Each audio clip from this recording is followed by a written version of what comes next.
ಸರಗೂರು ತಾಲೂಕು ರಾಷ್ಟ್ರೀಯ ಹಬ್ಬ ಸಮಿತಿ ವತಿಯಿಂದ ತಾಲೂಕು ಕಚೇರಿಯ ಸಭಾಂಗಣದಲ್ಲಿ ಶಿವಯೋಗಿ ಸಿದ್ದರಾಮೇಶ್ವರ ಜಯಂತಿ ಕಾರ್ಯಕ್ರಮವನ್ನು ಹಮ್ಮಿಕೊಳ್ಳಲಾಗಿತ್ತು. ಕಾರ್ಯಕ್ರಮದ ಅಧ್ಯಕ್ಷತೆ ವಹಿಸಿ ಮಾತನಾಡಿದ ತಹಶೀಲ್ದಾರ್ ಚಲವರಾಜು, ಶಿವಯೋಗಿ ಸಿದ್ದರಾಮೇಶ್ವರರವರು 12ನೇ ಶತಮಾನದಲ್ಲಿ ಬಸವಣ್ಣನವರ ಕಾಲದಲ್ಲಿ ವಚನಕಾರರಾಗಿದ್ದವರು ಎಂದು ಸಿದ್ದರಾಮೇಶ್ವರ ಇತಿಹಾಸವನ್ನು ವಿವರಿಸಿದರು.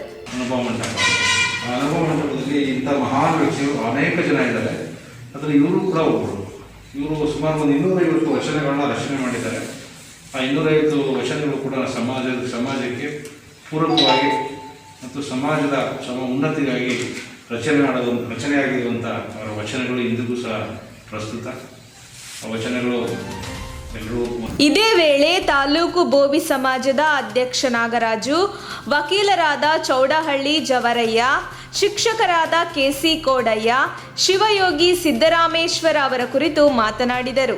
ಈ ಸಂದರ್ಭದಲ್ಲಿ ಉಪಾಧ್ಯಕ್ಷ ನಾರಾಯಣ, ಕಾರ್ಯಾಧ್ಯಕ್ಷ ಬೋಜಯ್ಯ, ಪಟ್ಟಣ ಪಂಚಾಯತ್ ಸದಸ್ಯೆ ಹೇಮಾವತಿ ರಮೇಶ, ಮಹದೇವ, ಹನುಮ ಬೋವಿ, ಚಲುವರಾಜು, ವೀರಭದ್ರ ಸಿದ್ದಪುರ ವೆಂಕಟರಾಮ, ಶ್ರೀರದಾರ್ ಹರೀಶ್, ಗುರುರಾಜ್, ರಾಜ ನಿರೀಕ್ಷಕರು ಮುಜೀಬ್, ರವಿಚಂದ್ರ ಹಾಗೂ ಬೋವಿ ಸಮುದಾಯದ ಕಾರ್ಯಕರ್ತರು ಹಾಗೂ ಸಿಬ್ಬಂದಿ ವರ್ಗದವರು ಭಾಗಿಯಾಗಿದ್ದರು. ನಮ್ಮ ತುಮಕೂರು ಮಾಧ್ಯಮದ ವಿಶೇಷ ಸುದ್ದಿಗಳನ್ನು ನಿರಂತರವಾಗಿ ಪಡೆದುಕೊಳ್ಳಲು ಚಾನೆಲ್ ಅನ್ನು ಸಬ್ಸ್ಕ್ರೈಬ್ ಮಾಡಿ. ಕ್ಷಣ ಕ್ಷಣದ ಸುದ್ದಿಗಳಿಗಾಗಿ www.nammathumakuru.com ಗೆ ಭೇಟಿ ನೀಡಿ.